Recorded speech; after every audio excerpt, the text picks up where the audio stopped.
Hello and welcome everyone. This is Geetu from Giggles Clinic and my own space. So आज हम एक new topic पर discuss करने वाले हैं, that is how to interact positively with a child. So stay tuned. Parents की एक responsibility होती है कि वो इस तरह से रोल मॉडल का रोल करे ना कि जब बच्चा उनसे अडेप्ट करे तो हमेशा उन जैसी अच्छी आदतों को अडेप्ट करे. समटाइम्स ऐसा होता है कि बच्चे को ना थ्रोइंग की हैबिट पड़ जाती है. अब थ्रोइंग की हैबिट है, पेरेंट मना करते हैं पर बच्चा नहीं मान रहा है, तो on that time what you do कि आप जो बॉल्स ले लीजिए, बहुत सारी बॉल्स ले ली. अब आप उन बॉल्स को ना बकेट दे दीजिए बच्चे को और उन बॉल को आप बकेट में थ्रो करने के लिए करिए. जब आप बॉल को बकेट में थ्रो करेंगे तो बच्चा भी आपको देखेगा. अब आप बच्चे को कह सकते हैं या बच्चा आपको देख के करता है तो उसको एक टारगेट मिल जाएगा कि जो वो थ्रोइंग है ना वो करनी कहाँ पे है, बकेट में करनी है. तो इस तरह से जब आप एक रिफ्लेक्ट करा ना कि ये बकेट दे दी, बॉल्स दे दी और एक टारगेट दे दिया, तो वो रिफ्लेक्शन बच्चे में भी आ गया. तो ट्राई कीजिए कि जब भी आपको लगे कि बच्चे की कोई भी ऐसी हैबिट हो ना जो सुटेबल नहीं है बच्चे के लिए, जो अच्छी हैबिट नहीं है, आप उसमें इस तरह से मोल्डनेस ले आइए कि जिसके थ्रू वो हैबिट बच्चे की अच्छे में काउंट होने लग जाए. Give responsibilities. चाहे बच्चा छोटा हो या बड़ा हो, ट्राई कीजिए उन्हें सेल्फ इंडिपेंडेंट बनाने की. और बच्चा सेल्फ इंडिपेंडेंट तब बनता है जब वो छोटी छोटी रिस्पॉन्सिबिलिटीज से बड़ी बड़ी रिस्पॉन्सिबिलिटीज को लेना स्टार्ट कर देता है. आपको लगे कि अभी बच्चा कोई ऐसा रिस्पॉन्सिबल नहीं है तो आप बेसिक से ट्राई कर सकते हैं. जैसे बच्चे ने खाना खाया, खाना खाने के बाद बर्तन आपने कहा कि जाओ सिंक में रखाओ, डर्टी क्लोथ्स हैं जाओ उन्हें लॉन्ड्री बास्केट में रख दो. आपके कपड़े हैं, बच्चे के कपड़े हैं, आप उन्हें ये कह सकते हैं कि जाओ इसे अलमारी में रख दो, या ये जो टॉयज आप खेल चुके हो अब इसे टॉय बास्केट में रख दो. तो इस तरह की जब आप छोटी छोटी रिस्पॉन्सिबिलिटी से स्टार्ट करते हैं ना तो बच्चा हैबिचुएट हो जाता है आगे वो बड़ी रिस्पॉन्सिबिलिटीज को लेने के लिए. और जितना ज्यादा आप उसे रिस्पॉन्सिबल बनाएंगे बच्चे में भी ये हैबिट होनी शुरू होती है कि जब आप बच्चे के पास बैठकर नहीं भी कोई काम करवा रहे होंगे, कोई टास्क नहीं करवा रहे होंगे, लेकिन आपने बच्चे को टास्क दिया है करने के लिए, तो भी बच्चा इतना रिस्पॉन्सिबल होता है कि वो आपकी प्रेजेंस ना होने पर भी वो अपने टास्क को पूरा करता है. क्यों? क्योंकि उसमें कहीं ना कहीं वो जो रिस्पॉन्सिबिलिटी की हैबिट होती है वो एक्वायर कर चुका होता है वो रिस्पॉन्सिबिलिटी की हैबिट को. So the next point is talk about everything. जब भी आप बच्चे के साथ बैठते हैं ना तो ट्राई कीजिए कि आप उससे जरूर पूछिए कि आज आपने क्या किया. एक तो इसके कई सारे बेनिफिट्स हैं, लाइक बच्चे को रिकॉल होता है, बच्चे की आपके साथ इन्वॉल्वमेंट बढ़ती है, आपके साथ कॉपरेशन बढ़ता है, उसको एक आपके साथ जब सिक्योर फील आने लगता है ना तो आप बच्चे की सिटिंग टॉलरेंस बढ़ने लगती है, आई कांटेक्ट अच्छा होने लगता है, अवेयरनेस आती है, अंडरस्टैंडिंग बढ़ने लगती है. तो और बच्चे की कम्युनिकेशन अच्छी होती है, बच्चा सोशलाइज होने लग जाता है. तो कई सारे बेनिफिट्स इससे होते हैं. अब आपने जब बच्चे से पूछा कि आज आपने क्या किया, बच्चा कुछ तो बोलता है, तो ट्राई कीजिए ऑन दैट टाइम जब वो बोल रहा हो ना तो उसको अपनी जो फीलिंग्स है ना उसे सिर्फ आप एक्सप्रेस करने दीजिए. हो सकता है कि है को बच्चा था बोल रहा था, या था को है बोल रहा होगा, या होता है को होते हैं बोल रहा है. तो इस तरह के जो अलग अलग वर्ड्स एक बार आप सिर्फ ये देखिए कि बच्चा बोल क्या रहा है, बच्चे की किसी बात को लेके बच्चे की थिंकिंग क्या है. तो वो जब बता रहा हो ना पूरी बात होने के बाद ही ट्राई कीजिए कि आप बच्चे को ये बताइए कि अच्छा ऐसे नहीं बोलते बेटा, ऐसे बोलते हैं. तो इससे ये होता है कि बच्चे को एक तो ये होगा कि अपनी फीलिंग सारी एक्सप्रेस करने को मिली, आपको बच्चे का ये पता चला कि बच्चे को किसी भी बात को लेके पर्सपेक्टिव क्या है, बच्चा क्या सोचता है किसी बात को लेके, और उसकी जो करेक्शंस हैं वो स्पीच को लेकर वो कहाँ पर कैसे करनी होगी. समटाइम्स ऐसा होता है कि पेरेंट को पता कभी कभी ऐसा होता है वो स्किप कर जाते हैं कि बच्चे की करेक्शन करवानी कैसे है.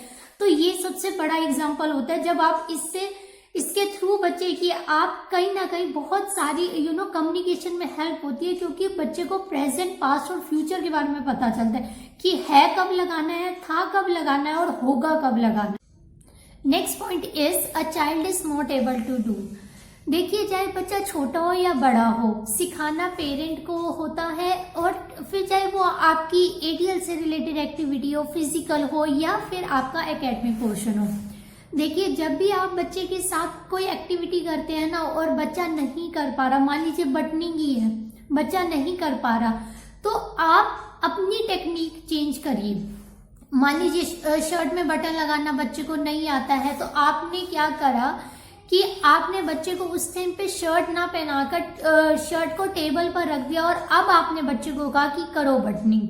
तो जब आप उसे सिखा रहे होंगे ना कि ये देखो ये होल है और ये बटन है और इसके अंदर इस तरह से डालते हैं, तो ये होता है कि बच्चा उस टाइम पे वो विजुअली उसे क्लियरिटी मिल रही होती है, तो वो जल्दी पिक कर लेता है। और इंस्टेड ऑफ खुद शर्ट डालने में बटन लगाने पर।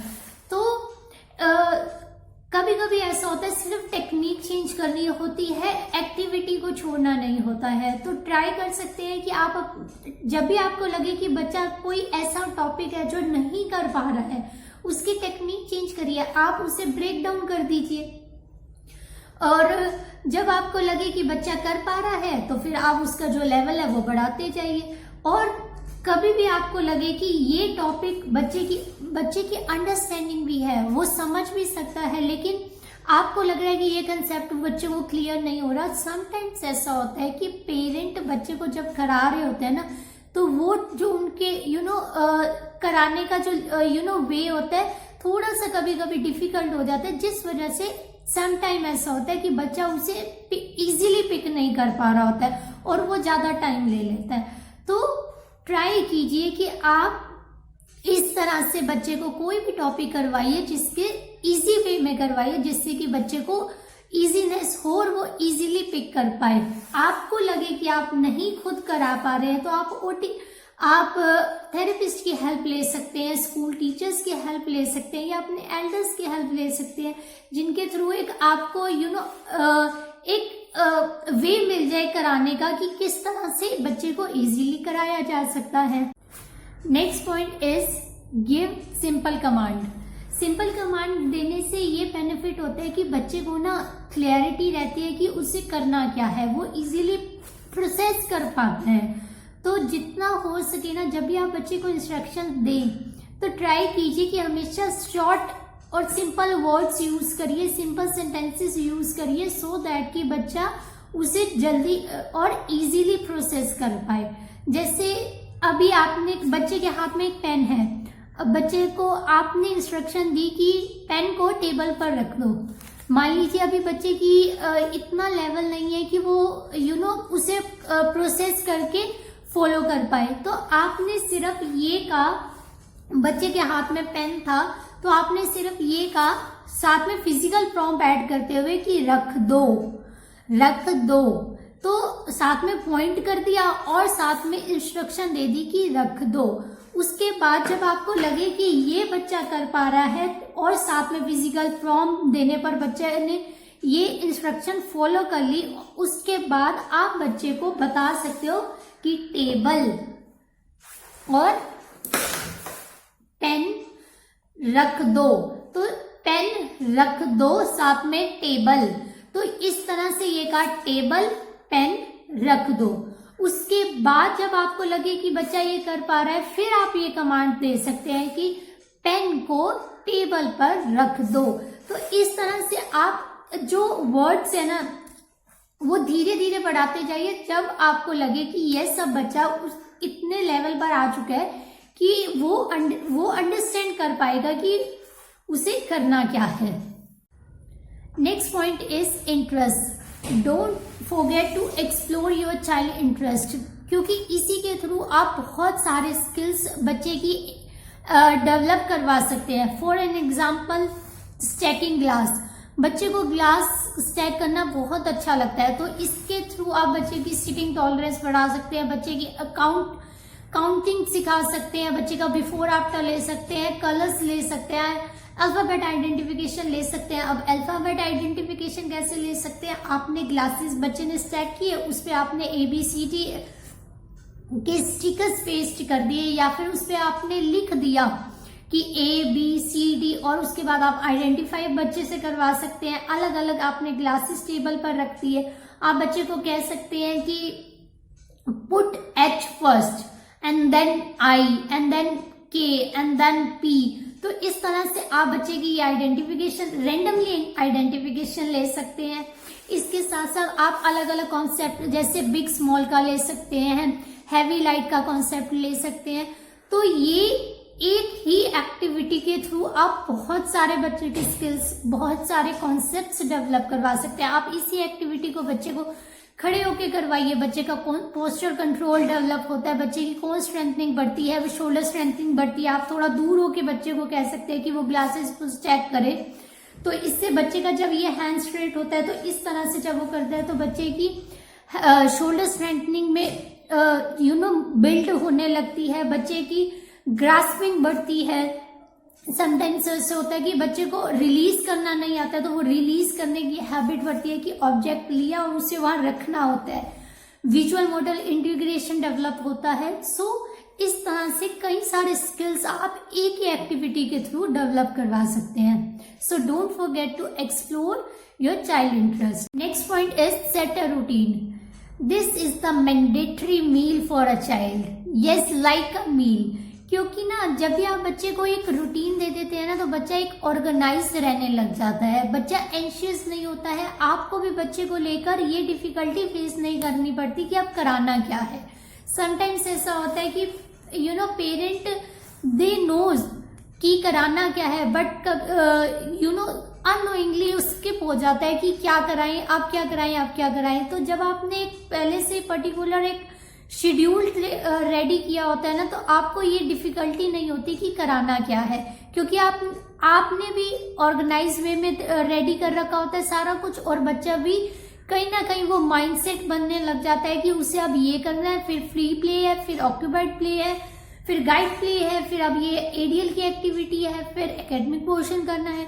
तो इस तरह से जब वो बच्चे का माइंडसेट होता है ना, तो वो पूरा टारगेट जो एक्टिविटी का होता है वो अचीव होने लगता है, क्योंकि बच्चा ऑर्गेनाइज रहने लग जाता है, उसे पता होता है कि उसे ये टास्क पूरा करना है।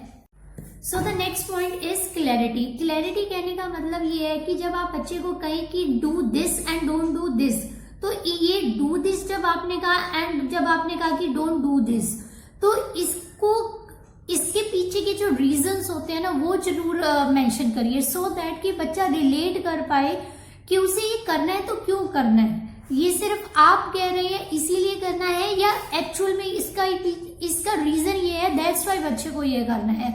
तो जब आप रीजन मेंशन करते हैं ना, बच्चे की अंडरस्टैंडिंग बढ़ती है आसपास के सराउंडिंग्स को लेकर, और उसे ये पता चलता है कि उसे ये क्यों नहीं करना, या ये करना है तो किस लिए करना है। वो ऑब्जेक्ट्स को एसोसिएट करके उन्हें रिलेट कर पाता है।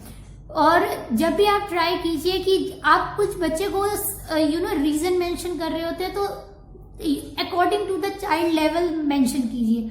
मतलब ट्रैश को डस्टबिन क्यों, गंदा, डर्टी, जैसे वन वर्ड में, या फिर वन सेंटेंस में आपको लगता है बच्चा क्लियर कर पा रहा है, क्योंकि ट्रैश डर्टी है इसीलिए डस्टबिन में थ्रो करेंगे। इस तरह के जब आप एग्जाम्पल्स देते हैं ना, या इस तरह के जब आप रीजंस मेंशन करने लग जाते हैं, तो बच्चे को अंडरस्टैंड करना इजी हो जाता है। Next point is active listening. जब भी आप बच्चे के साथ इंटरेक्ट करें, तो ट्राई कीजिए कि आप एक्टिवली लिसन करें कि बच्चा आपके साथ अपनी कौन सी फीलिंग शेयर कर रहा है, और ऑन दैट टाइम में ट्राई कीजिए नो वन कैन इंटरफियर, सिर्फ यू एंड योर चाइल्ड। जितनी कम इंटरप्शन होती है ना, बच्चे को इजीली रहता है, एक इजी रहता है कि वो अपनी फीलिंग्स को एक्सप्रेस कर पाए। तो जब भी आपको लगे कि बच्चा आपके साथ बात कर रहा है, आप भी उसी तरह से अपनी बॉडी लैंग्वेज, अपने जेस्चर्स को शो करिए कि आप भी बच्चे की बातों में पूरा इंटरेस्ट ले रहे हैं। और जब भी आपको लगे कि बच्चा बात करते करते इंटरेस्ट लूज कर रहा है, या उसे ये फीलिंग आ रही है कि आप उसे कंसेंट्रेशनली या अटेंटिवली नहीं सुन पा रहे हैं, तो ऑन दैट टाइम आप बच्चे को ये कह सकते हैं, अच्छा फिर क्या हुआ, उसके बाद, एंड देन। और जब आपको लगे कि बच्चा बात करते करते वो वर्ड नहीं बच्चा बोल पा रहा, तो आप वो सिंगल वर्ड दे सकते हैं, या फिर बच्चे को फिजिकली प्रॉम्प्ट के थ्रू आप बच्चे की हेल्प कर सकते हैं। इस तरह से आप बच्चे को ट्राई कीजिए कि एक्टिवली लिसनिंग अपनी हैबिट में लाइए, सो दैट कि बच्चा इजीली आपके साथ अपनी फीलिंग्स को एक्सप्रेस कर पाए। पॉजिटिव एंड पेइंग अटेंशन, जब भी आप बच्चे के साथ इंटरेक्ट करें तो ट्राई कीजिए कि इतना वार्मथ, इतना सिक्योर फील बच्चे को करवाइए कि बच्चा आपके साथ इंटरेक्ट करने लगे। ट्राई कीजिए कि जब भी आप बच्चे के साथ इंटरेक्ट कर रहे हैं ना, तो हमेशा एक इंटरेस्ट दिखाइए। आपके फेस पे एक स्माइल होनी चाहिए, आपकी आईज इस तरह से बच्चे को देख रही हो कि बच्चे को लगे कि वो भी वैल्यूड है, वो उसकी भी एक सेल्फ इमेज है जो डेवलप होती है, वो इम्पोर्टेंस रखता है आपकी लाइफ में। और साथ में इस तरह के वर्ड्स यूज करिए जिसके थ्रू बच्चे को ये लगे कि वाओ, एक सेलिब्रेशन वाली मूवमेंट आ जाए जब भी वो कुछ ऐसा करे ना, कि कोई ऐसा टारगेट जो आपने अचीव किया जाए, वो छोटी छोटी बातों से लेकर हो जाए। इवन एक एग्जांपल, जैसे कि मान लीजिए बच्चा अपने शूज को शू रैक में रखा है ना, तो भी आप बच्चे के लिए क्लैप कर सकते हैं, आप उसे अप्रिशिएट कर सकते हैं, जिसके थ्रू बच्चे में एक अवेयरनेस आएगी कि उसने ऐसा किया क्या, जिसके थ्रू आपके जो जेस्चर्स है ना, वो इस तरह से हो गए कि बच्चे को भी पॉजिटिव वाइब मिली। तो ट्राई कीजिए कि छोटी छोटी बातों से भी आप बच्चे को एक अटेंशन दीजिए, सो दैट कि बच्चे में एक सेल्फ ग्रूमिंग की हैबिट आए, उस अंडरस्टैंडिंग बढ़े, अवेयरनेस बढ़े कि उसे एक्चुअली में किस रीजन की वजह से इतना अप्रिशिएट किया गया था। Next point is reason. Reason कहने का मतलब ये है कि जब भी आप बच्चे के साथ इंटरेक्ट करते हैं ना, और बच्चे की कभी आपको लगे कि अचानक से ही बिहेवियर्स आ गए, टेंट्रम आ गए, तो हम पहले ये जरूर पता करिए कि बच्चा इतना एंशियस है किस रीजन से। समटाइम्स ऐसा होता है कि बच्चा एक ही एक्टिविटी को करके फेडअप हो चुका होता है, कभी कभी बच्चे के मेडिकल इश्यूज होते हैं, गट इश्यूज होते हैं, बच्चे की सीटिंग टॉलरेंस नहीं मिलने की वजह, कभी कभी बच्चा इतना टायर्ड हो रहा होता है, स्लीपी हो रहा होता है, इस वजह से वो एकदम से बिहेवियर शो करने लग जाता है। तो कभी भी आप बच्चे को स्कोल्ड करने की जगह ना, आप ये ट्राई कीजिए कि ये जो बच्चा ऐसे कर रहा है, इसका रीजन क्या हो सकता है। इससे ये होता है कि आप भी एग्रेसिव नहीं होंगे, और बच्चे को आप इजीली समझ पाएंगे कि बच्चा क्यों इस तरह से कर पा रहा है। सो आज हमने कुछ पॉइंट डिस्कस किए जिनके थ्रू आप अपने बच्चों के साथ पॉजिटिवली इंटरेक्ट कर सकते हैं। So I hope this is very useful for you and your child. Thank you.